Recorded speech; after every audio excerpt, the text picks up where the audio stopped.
할렐루야. 너무나 반갑습니다. 제가 30m 미남이라서 여러분들 잘 아시고 적당히 이렇게 뒤쪽에 앉아주셔서 너무 고맙습니다. 앞에 계시는 분들은 가까이서 잘 보시고 좋은 점만 보시기 바랍니다. 지난번에 방문했을 때는 제가 비전센터에서 말씀을 전했고, 저렇게 아름다운 성전 오늘 예배 전에 우리 또 제주영 목사님께서 일일이 다 소개해 주시고, 또 세계 비전 중보기도 센터에서 또 소개해 주시고, 일일이 다 어린이 방부터 전부 다 봐서 야, 어떻게 이렇게 아름답게 졌을까, 너무나 귀하고 감사하다. 여러분 정말 수고하셨습니다. 우리 한번 박수로 서로 한번 격려할까요?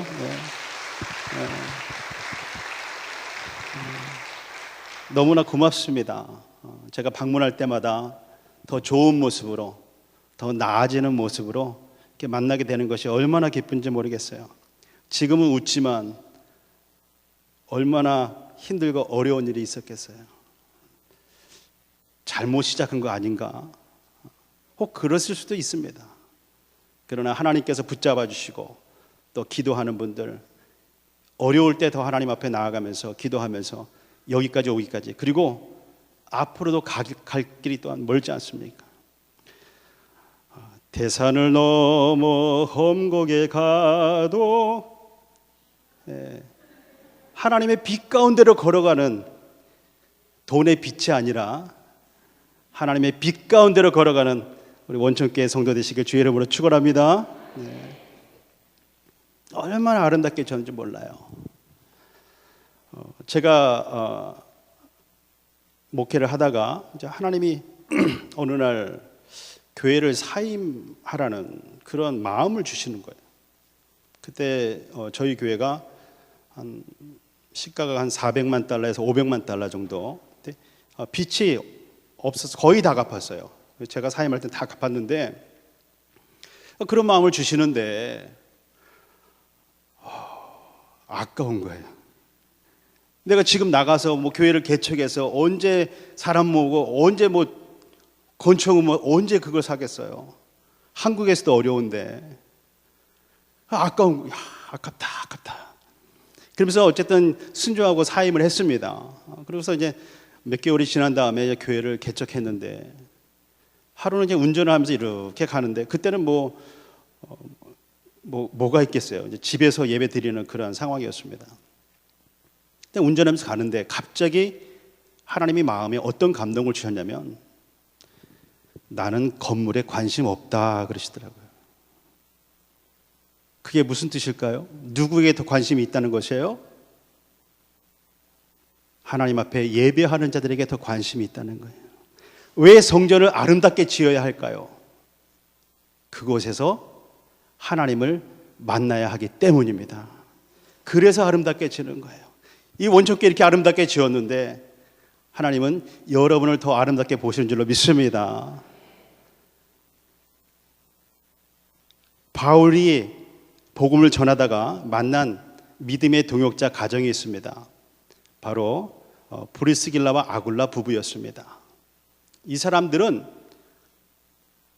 복음을 듣지 못하고 하나님을 알았지만 성령에 대해서 몰랐던 사람들이에요. 그러다가 바울을 만나서 함께 있으면서 복음을 들으면서 성령을 체험한 사람들입니다. 알게 된 거예요. 야, 우리가 하나님을 믿고 있었지만 성령님을 만난다는 것이 얼마나 중요하구나. 그래서 이 부부가 만난 사람이 누구였냐면, 이 시대의 설교가였던 아볼로를 만나게 되는 거예요. 근데 그 시점에서 아볼로는 성령을 모르던 사람이었어요. 그래서 브리스길라 아굴라 부부가 이 아볼로에게 복음을 전합니다. 그래서 이 아볼로가 예수 그리스도의 복음, 그 능력을 경험하게 되고 위대한 또 설교가가 됐습니다. 이러한 상황 속에서 아볼로가 있고, 또 사도 바울이 헤어지면서 사도 바울이 오늘 본문에 나온 에베소에 도착해서 복음을 전하다가 어떤 제자들을 만나게 되는데, 이 제자들이 하나님을 알지만 아직 성령을 경험하지 못한 사람들이에요. 너희가 믿을 때에 성령을 받았느냐? 성령이 뭡니까? 그러는 거예요. 저희 아버지께서 예전에 성경을 많이 이렇게 읽으시는데 그때 제 기억에 하도 오래돼가지고 17번을 정도 가셨을 때인가 아무튼 10번을 정도 그때까지도 성령의 역사에 대한 것을 안 보였다는 거예요. 제가 허락도 안 받고 저희 아버지 이야기를 했는데 이 사람들이 그런 상태에서 구약의 말씀을 알고 예언되어진 말씀을 알지만 아직 하나님 성령님을 경험하지 못했던 사람들입니다. 이들에게 사도 바울이 복음을 전하게 됩니다. 이들은 어떤 사람들이었는가? 구약의 말씀을 붙잡았던 사람들입니다. 율법을 따르는 사람들이었습니다. 구약 시대가 있고 구약과 신약 사이에 뭐가 있죠? 과라는 얘기가 여기까지 나오려다가 과가 있어요. 과가. 근데 그 과가 몇 년이냐면 400년이에요. 구약과 신약 종이 한 장이지만 그 사이가 400년의 세월이 있었습니다. 그 사이에 제사장이 없지 않았습니다. 제사장이 있었습니다. 하나님 앞에 예배하는 사람들이 있었습니다. 그러나 구약의 선지자가 더 이상 없던 시대가 400년이라는 세월이 지났어요. 그러다가 혜성같이 나타난 사람이 바로 세례 요한입니다. 그 세례 요한이 회개하라 천국이 가까이 왔느니라 하면서 사람들에게 회개의 세례를 베풀었습니다. 이 침례 요한의 세례는 일시적인 죄를 용서받을 수 있는 그러한 세례였습니다. 구약 시대의 율법에서 번제로 제사 드리던 그 양식을 이어간 것이 바로 침례 요한의 세례였습니다. 구약 시대는 어떻게 하나님 앞에 죄를 용서함 받았나요? 용서함 받기 위해서는 내가 키우던 양 중에서 소 중에서 너무나 귀하고 소중한 것, 이름을 불러가면서 사랑했던 그것을 직접 가지고 오는 거예요. 왜 가지고 와요? 죽이려고 가지고 오는 거예요. 왜 죽어요? 얘가 왜 죽어야 돼요? 누구 때문에 죽어야 돼요? 나 때문에 죽어야 되는 거예요. 나 때문에 죽어야 될 이 재물을 직접 가지고 와서 제사 앞에 가지고 와서 검사를 받습니다. 하나님 앞에 드려도 되는가? 3일을 지켜보면서 아무런 이상이 없다, 건강하다 할 때 그 재물에 가지고 온 이 죄인이 직접 재물의 머리에 안수합니다. 하나님, 내 죄 때문에 이 재물이 죽습니다. 나의 죄가 전가되게 하옵소서. 안수하고 그 사람이 죽입니다. 자기가 소중하게 여겼던 중에서, 귀한 것 중에서 내 죄 때문에 그렇게 죽는 거예요. 그러한 시대로 살아가고 있다가 이제 성전이 파괴되고 회당 중심의 예배로 바뀌게 되고 이런 과정 속에서 회개를 부르짖었던 사람이 바로 세례 요한입니다. 그러나 너희가 믿을 때에 성령을 받았느냐, 이거하고 세례 요한의 세례하고는요 엄청난 차이가 있습니다. 일시적인 죄사함입니다. 그러나 예수 그리스도의 세례는 영원한 것이에요. 감사하시기 바랍니다. 우리가 그 시대에 태어났으면 도대체 내 인생에서 내 죄를 용서받으려면 양을 몇 마리를 잡아야 될까요? 소를 몇 마리 정도 잡아야 내 죄를 용서받을 수 있을까요? 값으로 따지면 엄청난 거죠. 근데 단번에 예수 그리스도께서 우리의 죄를 대신해서 용서해 줬다는 거예요. 바울은 거기에서 누구를 만났냐면 침례 요한의 제자들을 만났습니다. 성령님을 경험하지 못한 사람들. 너희가 믿을 때에 성령을 받았느냐? 그 사람들이 모릅니다. 침례 요한은 이렇게 전했습니다. 나는 그분을 따라갈 수 있는 사람이 아니다. 나는 물로 주지만은 그는 물과 성령으로 준다는 거예요. 불로써 주시는 분이 오실 것이고 나는 그분을 뒤를 따를 것이다. 그분의 길을 예비하는 사람이다. 뜬금없이 그 세례 요한이, 제가 이제 침례 요한이라고 자꾸 말이 나오려고 조심하고 있습니다. 제가 장로교에서 저희 컸잖아요. 처음에 이제 침례교로 갔을 때는 침례가 안 나오는 거예요, 이게. 근데 86년부터 제가 침례신학교를 갔으니까 그 다음부터는 쭉 침례교에 있으니까 이제는 또 침례가 또 이렇게 입에 봐서 그거 신경 쓰느라고 혹시 툭 튀어나와도 양해해 주시기 바랍니다. 세례 요한이 나는 소리에 불과하다. 나는 진짜 메인이 아니라는 거예요. 난 진짜 주인공이 아니라는 거예요. 왜 그렇게 말했을까요? 사람들이 이 세례 요한을 주인공으로 생각했습니다. 정말 훌륭한 사람, 위대한 사람 따랐던 거예요. 섬김의 대상으로 따랐던 것입니다. 그러니까 그렇게 얘기하는 거예요. 아무도 나를 따라주지 않고 아무도 나를 인정해주지 않는데 갑자기 나는 소리에 불과하고 나는 아무것도 아니다 이렇게 얘기하지 않죠. 사람들이 인정해주고 따르기 때문에 자기가 교만해지는 것, 또 다른 사람이 잘못 믿게 되는 것, 그것을 막으려고 세례 요한이 그렇게 이야기를 했습니다. 나는 물로 세례를 베푸지만 그는 물과 성령으로 베푸실 것이다. 그래서 누가복음 3장 16절에 요한이 모든 사람에게 대답하여 이르되 나는 물로 너에게 세례를 베풀거니와 나보다 능력이 많으신 이가 오시나니 나는 그의 신발끈을 풀기도 감당하지 못하겠노라. 그는 성령과 불로 너희에게 세례를 베푸실 것이요. 나는 물로 주지만 그는 성령과 불로 줄 것이다 하면서 거기에 모여있는 사람들에게 안수하고 기도할 때 12명이 성령의 불이 그 자리에서 임했습니다. 그 순간에 그 사람들이 방언을 하고 예언을 하고 마치 마가의 다락방에서 120문도가 모여서 기도할 때 성령이 임했을 때 일어났던 역사가 이 12명에게 동시에 일어났던 것이에요.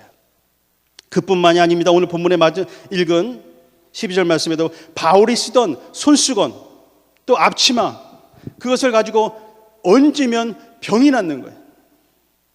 그리고 지나가면 막 악귀가 떠나갑니다. 여러분 작은 병을 위해서 기도할 때는요 담대하지 않습니까? 하나님 고쳐주실 줄 믿습니다. 근데 오늘 내일 하는 분한테는 뭐라고 기도해요? 하나님 마지막을 잘 준비하게 해주세요. 고쳐주세요라는 말이 이게 감이 안 나오는 거죠. 안 될까 봐. 근데 이 사도 바울이 지나갈 때는요 그림자만 지나가대요. 놀라운 역사가 일어나고 쓰던 손수건 가지고도 역사가 일어나는 거예요.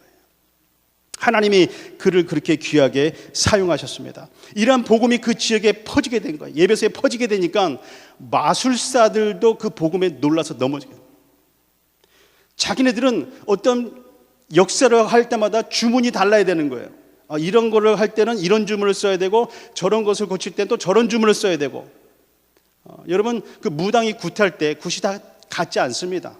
여러 종류가 있습니다. 그래서 어떤 병 가지고 어떤 문제 가지고 할 때마다 그 굿이 다르고요. 또 굿을 할 때마다 옷도 바꿔서 다르게 입는 거예요. 근데 이 마술사들이 보니까 자기는 많은 책을 보고 막 하면서 해야 되는데 사도 바울은 오직 하나만 가지고 뭘 가지고 해요? 뭘 가지고? 예수 그리스도의 이름 가지고 하는 거예요. 이야 놀랍다. 이들이 그 능력에 힘입어서 자기들이 가지고 있던 책을 가지고 다 불살라버려. 야 이게 필요 없어. 뭐만 있으면 돼?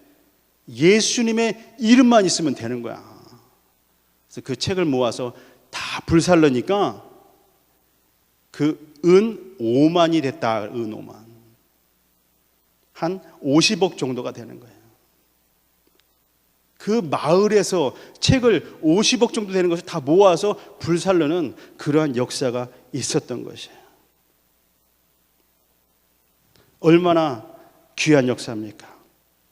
한 동네에서 이러한 역사가 일어나는 것은 사도 바울이 오직 예수 그리스도와 십자가의 복음을 귀히 여기고 그것을 전했을 때 나는 그동안 내가 배웠던 학식과 경험과 모든 내 위치를 다 내려놓고 오직 예수 그리스도와 십자가만을 자랑하겠다. 결단하고 그렇게 했을 때 이런 놀라운 역사가 일어났습니다. 어떤 부부가 있었습니다. 보통 부부가 있을 때 누가 믿음이 좋아요? 아내가 믿음이 좋아요. 아내의 기도 제목이 뭐냐면 하나님 나는 예수님 믿어 천국 갈 수 있는데 우리 남편은 아직 교회도 진짜 어쩔 때 한 번 나오고 거의 안 나오다시피 하고 예수님 못 믿고 있는데 나만 천국 가면 안 되지 않습니까? 우리 남편도 예수님 믿고 천국 가게 해주세요. 날마다 기도하고 막 철회하고 막 기도하다가 하나님이 은혜를 베푸셔가지고요, 그 남편이 예수님을 믿었어요. 근데 이 남편이 어떤 직업을 하던 사람이냐면 술집을 운영하던 사람이에요. 예수님을 만나고 나니까 자기가 하는 이 사업이, 오늘 사업자 기도하셨는데, 하나님 우리 사업을 축복해 주세요, 크게 해주세요 기도하는 게 합당하지 않은 거예요. 이 기도가 안 나오는 거예요. 예수님 만나고 나니까 하나님 이거 술 많이 팔게 해주세요, 이게 아닌 거예요. 그래가지고 아내하고 상의도 안 하고 결단하고 뭘 했냐면 사업을 접어버렸어요. 그냥 문을 닫아버렸어요. 누구한테 판 것이 아니라 문을 닫아버렸어요. 그걸 알고 그냥 아내가 뛰어들어와서 뭐라 그러면, 당신 내가 예수님만 믿으라 그랬지, 그건 왜 팔어? 그건 왜 팔어? 먼저 믿은 아내와 늦게 믿은 남편 중에 너 누가 더 충성스럽고 누가 더 순종의 사람일까요? 복음이 전파되는 곳에 병고침과 회복의 역사가 일어나고 놀라운 헌신과 충성의 사람들이 세워집니다. 이러한 말씀을 대하면서 우리들도 우리들의 삶을 돌아보게 되죠. 우리들도 분명히 예수님의 십자가의 은혜를 경험하고 기쁨으로 하나님을 섬기면서 넘어지지 않고 또 지치지 않고, 하나님 나는 끝까지 담대하게 믿음으로 살아가고 싶습니다, 그런 마음을 가지고 또 그렇게 기도합니다. 그렇지만 우리의 삶의 현실은 힘들고 어려운 일을 너무나 많을 때 많아요. 오늘도 이렇게 찬양하시는데 너무나 은혜가 넘쳤어요. 정말 그러한 기쁨으로 하나님 계속 나가고 싶은데 어려운 일이 닥치고 힘들면 어떤 마음이 드냐면, 이젠 좀 쉬고 싶다, 이젠 그만하고 싶다, 그것은 내 몫이 아닌가 보다, 나는 여기까지인가 보다. 그러면서 마음 한편으로는 또 뭐가 있냐면, 내가 믿음이 조금만 더 있으면 이것을 이길 수 있을 텐데, 내가 믿음이 여기까지인가 보다, 믿음이 없구나, 믿음이 부족하다, 나에게 능력이 좀 있었으면 좋겠다. 저는 그런 생각이 들 때가 많더라고요. 여러분 어떠신가요?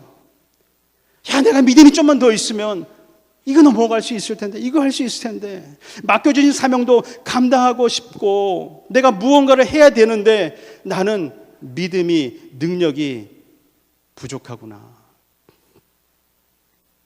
정말 나도 그런 믿음을 갖고 싶다, 나도 그러한 능력을 갖고 싶다. 예수 그리스도의 이름의 권세와 능력을 몰라서가 아닙니다. 예수님의 이름의 권세와 능력을 내가 인정한다고 해서 그것을 누리지는 못한다, 이 말이에요. 바울이 전하는 예수님의 이름의 권세와 능력은 병 고치는 능력, 악귀를 쫓아내는 능력이 있었습니다. 그것을 보고 유대인의 제사장 스게와의 7 아들, 그들도 악귀를 쫓아내려고 악귀에게 이렇게 말합니다. 바울이 전하는 예수의 이름으로 나가라. 그러니까 악귀가 뭐라 그래요? 내가 바울도 알고 예수도 아는데 넌 모르겠다. 넌 모르겠다.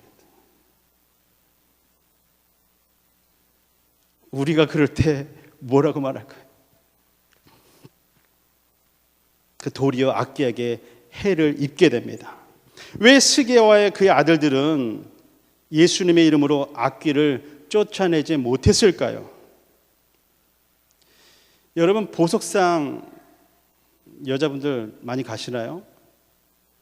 어느 보석상이든지 가면은 이게 있더라고요. 주인이 예수님을 믿던, 예수님을 믿지 않던 이게 있는데, 그게 뭐냐면 바로 십자가 목걸이에요. 금십자가. 요즘엔요, 거기에 다이아몬드까지 다 박혀있는 다이아몬드 십자가까지.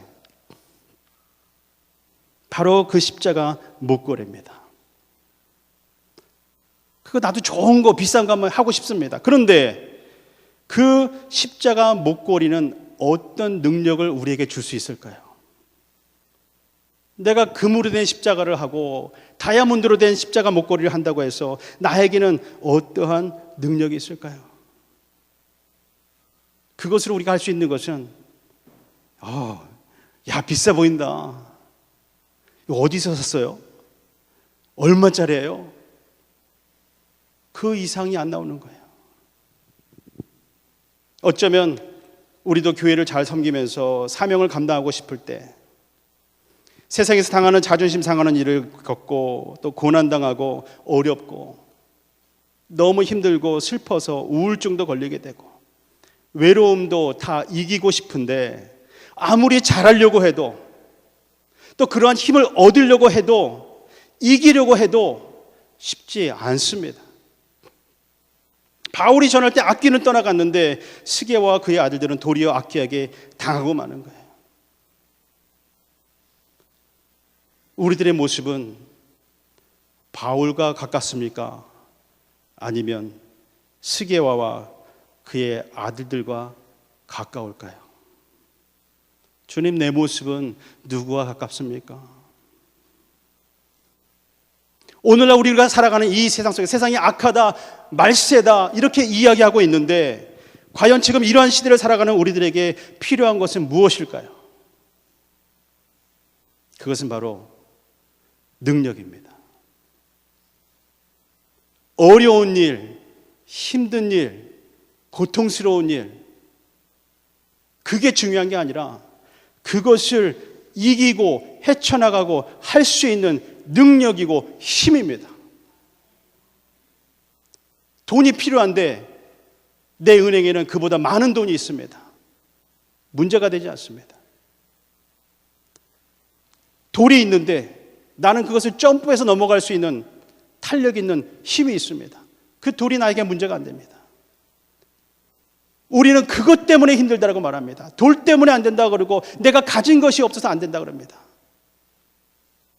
그러나 능력이 있고 힘이 있으면 그 문제는 아무런 문제가 되지 않습니다. 그렇다면 그 힘과 능력은 어디에서 오는 것일까요? 우리는 많은 것을 돈이면 되겠구나. 돈을 모으자. 사람이면 되겠구나. 사람을 모아보자. 높은 자리면 되겠구나. 한번 높이 올라가 보자. 근데 그 문제들은 그 숫자보다 그것보다 더 크고 많을 때가 얼마든지 있다는 거예요. 세상을 이길 수 있는 능력은 도대체 어디에서 오는 것일까요? 그 능력이 우리에게 있으면 우리도 그렇게 할 수 있는데 그 능력이 어디에 있을까? 내 속에서부터 솟아나는 것이 아니라 위로부터 우리에게 내려오는 것입니다. 세상을 이길 능력은 이 세상에 있지 않냐고 세상 밖에서부터 세상 속으로 들어오는 것입니다. 하나님께서 우리에게 주시는 능력, 예수 그리스도 안에 있는 그 능력, 그것이 이기게 합니다. 그렇다면 그것만 가지고 있으면 못 이길 시험이 없고 못 이길 능력이 없습니다. 바울은 유대인들 앞에서도 제사장 앞에서도 바리새인 앞에서도 서기관 앞에서도 두려워하지 않냐고 담대하게 복음을 전할 수 있었던 것은 그 사람은 그 능력을 소유한 사람이에요. 근데 그 능력을 자기 뜻대로 쓰지 않고 주신 분의 뜻대로 사용했습니다. 바울은 예수님을 믿었습니다. 그래서 모든 것은 어디에 있다? 예수님께 있다. 그리고 그 십자가에 있다. 십자가 너무 멋있습니다. 왜 이 십자가가 능력이 됐을까요? 예수님 없는 십자가는 아무런 능력이 없습니다.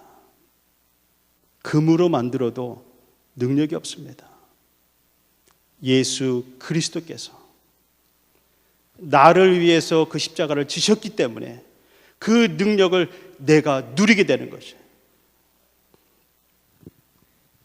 그래서 사도 바울은 그게 전부라고 말합니다. 그러니까 사도 바울은 오해받을 만한 자리에 가서도요, 그 오해를 풀어라 그러면 오해 풀 생각 안 하고 복음을 전했습니다. 어떻게 해서든지 복음만 전했어요. 바울은 오직 예수님만 믿었고 예수님이 전부라고 말했습니다.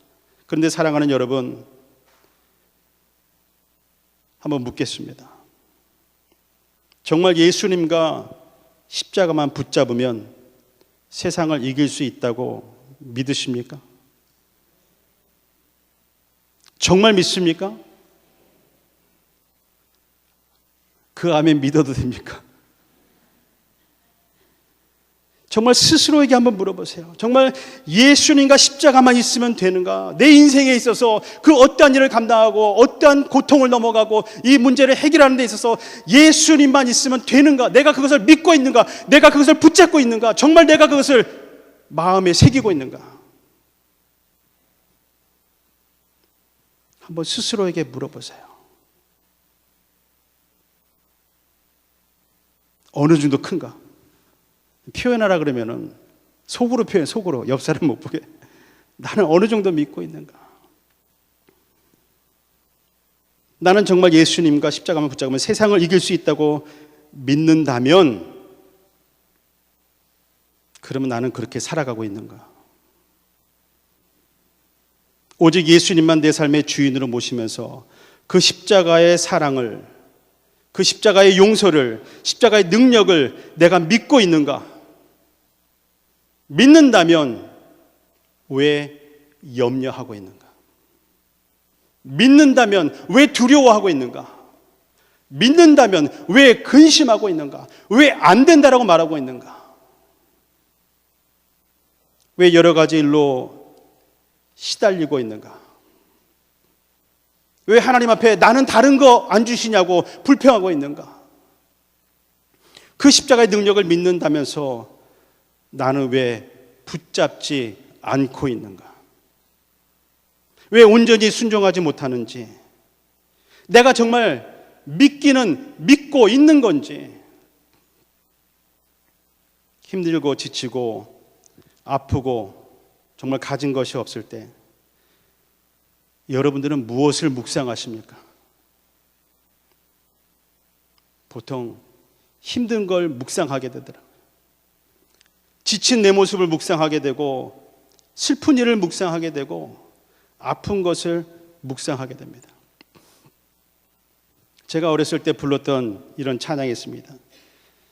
나의 입술의 모든 말과 나의 마음의 묵상이 주께 연락되기를 원하네. 생명이 되신 주, 반석이 되신 주, 나의 입술의 모든 말과 나의 마음의 묵상이 주께 연락되기를 원하네. 하나님, 힘들고 어려울 때 내가 그거 묵상하지 않겠습니다. 묵상하면 묵상할수록 그건 커져가는 거예요. 그럴 때 나의 입술과 나의 생각이, 나의 마음이 오직 주님만 바라보기를 원합니다. 십자가를 묵상해 보시기 바랍니다. 십자가에서 뭐가 보입니까? 십자가에 내 죄가 보입니다. 십자가에 나의 연약함이 보입니다. 나의 고통이 보입니다. 나의 무거운 짐이 보입니다. 수고하고 무거운 짐진 자들아 다 내게로 오라. 내가 십자가에서 그것을 다 해결하였노라. 십자가를 바라보면서 크신 하나님의 사랑을 묵상해 보시기 바랍니다. 우리 하나님은 내 아버지세요. 아버지는 모든 걸 자녀에게 다 주십니다. 아버지는 아들이 나보다 키 큰 거에 대해서 전혀 부끄러워하지 않아요. 자랑스러워합니다. 뿌듯해하는 거예요. 어머니도 마찬가지죠. 제가 딸 둘의 아들 하나입니다. 큰 딸은 대학교 3학년 에스더. 쬐끔할 때 여러분 보시죠. 둘째가 서희가 이번에 대학을 들어갔어요. 막내는 이제 이번에 고등학교 2학년 다니고 있습니다. 근데 제 아내가 제일 작아요. 근데 딸들을 바라보면서 기뻐하는, 엄마보다 크니까 좋은 거예요. 그게 부모의 마음이에요. 하나님의 마음입니다. 하나님은 하나님의 자녀들이 그렇게 살기를 원하시는 거예요. 기뻐하면서 감사하면서 즐거워하면서 살아가기를 원하시는데, 이 자녀된 사람들이 하나님을 묵상하지 아니하고 십자가를 묵상하지 아니하고 세상적인 것을 자꾸 묵상하는 거예요. 거기엔 소망이 없는데, 거기엔 진짜가 없는데, 썩어질 것인데, 결국 없어질 것이고 결국 사라질 것인데, 그것을 묵상하고 십자가를 주셨는데, 그 사랑을 주셨는데 다른 거 안 줬다고 불평합니다. 하나님, 누구는 나보다 기도도 열심히 하는데 왜 이렇게 좋은 직장이 칙칙칙칙 가고, 나는 이렇게 충성하고 기도하는데 지금 있는 자리에서도 올라가기는커녕 언제 잘릴지 몰라서 벌벌 떨게 하십니까? 십자가의 사랑을 받았는데도 불구하고 다른 거 안 줬다고 우리는 불평할 때가 있습니다. 다른 것이 없어서 할 수 없다고 말합니다. 돈이 없어서 못하겠고요, 건강이 약해서 못하겠고요, 시간이 없어서 못하겠습니다. 사도 바울은 예수 그리스도의 십자가만을 붙잡았는데 나는 그걸 안 붙잡고 다른 거 붙잡으면서 그거 없다고 못한다고 얘기하는 거예요. 나를 대신해서 자기 아들을 버리신 하나님 아버지의 크신 사랑을 한번 묵상해 보세요. 도대체 그 사랑이 얼마나 크면 아들을 줄 수 있겠는가? 어떤 사람은 그래요. 뭐 다시 살릴 수 있으니까 뭐 하지. 여러분이 하나님이라면 다시 살릴 수 있으니까 그러한 모욕과 멸시와 고통을 받는 자리에 보내겠습니까? 우리 애가 조금만 억울한 일 당해도 엄마들은 그냥 팔 걷어붙여. 누가 그랬어? 그런데 그 자리에 주겠냐 이 말이에요. 얼마만큼 우리를 사랑하시면 그렇게 하시겠냐 이 말이에요. 예수님이 얼마만큼 우리를 사랑하시면 그 십자가에서 주여 저들의 죄를 저들에게 돌리지 마옵소서. 지금도 말할 수 없는 탄식함으로 우리를 대신해서 기도하시는 성령님을 묵상하시기 바랍니다. 능력은 어디에서 오는가? 위로부터 오는 거예요. 힘들고 어려울 때 위를 바라보시기 바랍니다. 하나님이 나의 공급자십니다. 하나님이 나의 공급자십니다. 하나님이 나의 공급하시면 얼마든지 이것은 문제가 되지 않습니다.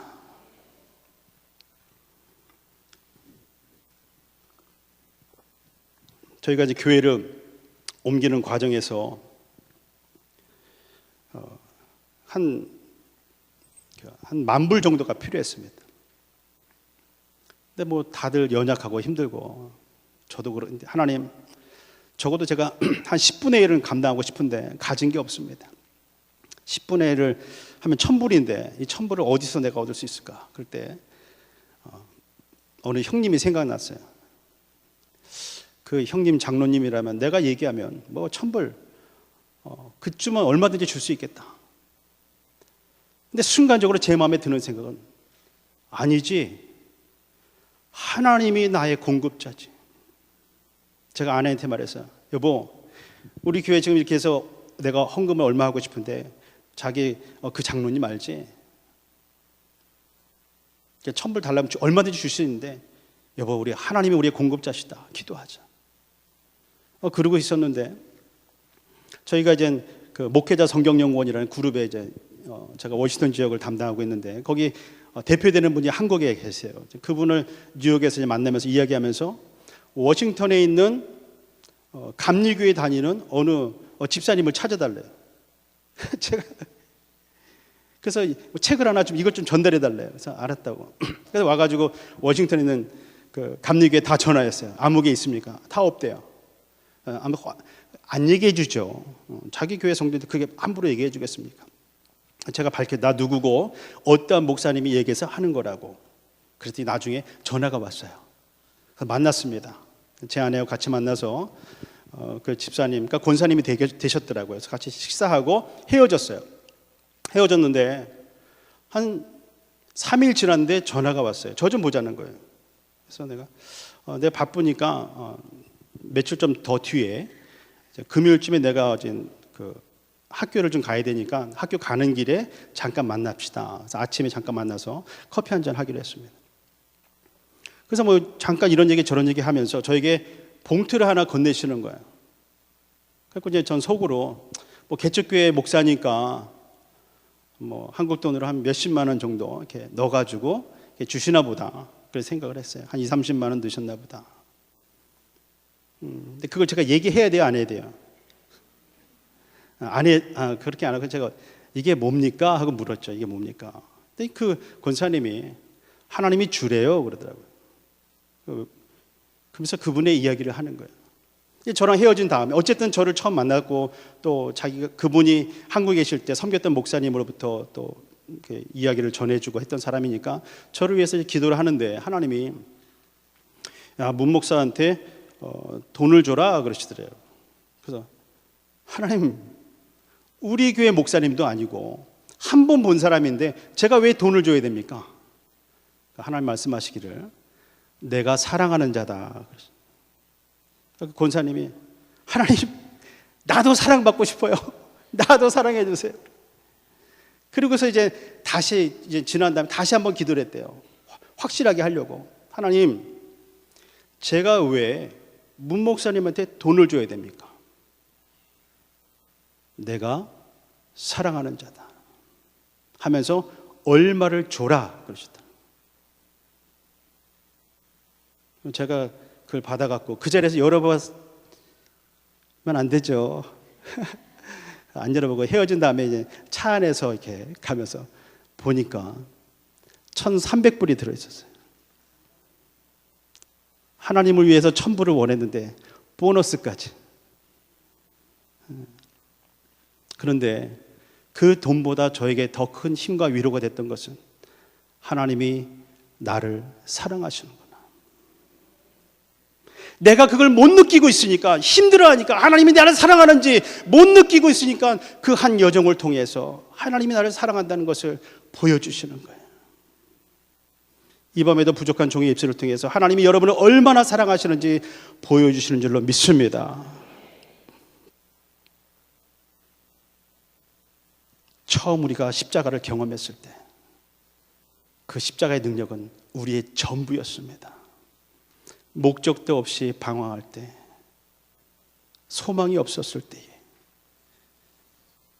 그 십자가는 나의 능력이 되고 나의 소망이 됐습니다. 그런데 세월이 흐르면서 내 신앙이 퇴색해져 가고 하나님이 나를 향한 사랑은 더 커져만 가고 있는데 나는 하나님을 향한 사랑이 점점 줄어들고 있고 내 눈은 세상에 맞춰져서 세상에 거 없다고 다른 사람과 비교하면서 나는 저 사람보다 크게 되지 못했다고 힘들어하는 우리가 다시 한번 묵상해야 되는 것은 그 십자가인 줄로 믿습니다.